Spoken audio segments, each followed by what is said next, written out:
At the market, husband and wife conversation. Why don't we come to the market more often? I don't find it is very enjoyable place. But I do.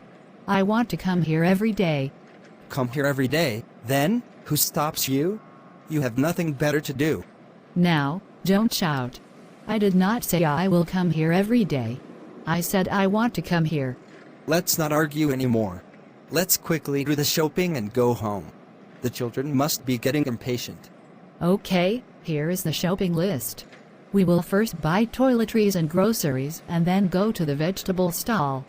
That's right. Let's go to the department store next door. What can I do for you, madam? We are new to this store and we do not know where things are. Can you tell us where the groceries are? And the toiletries? For the groceries, turn right, madam, and then walk straight on until you come to the end of the corridor.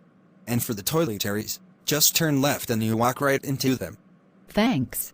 I want these 15 items. Please make me the bill quickly. I will take only a minute. Okay. Sir, here is the bill. Most of the vegetables I wanted to buy are stale. Some of them are even rotten. You should have thrown them away. Sorry, madam. In fact, yesterday the wholesale market was closed, and so we could not bring in fresh supplies. But that does not mean you should sell rotten vegetables. Sorry, madam. I won't come to this place again. Not until next week. Bye.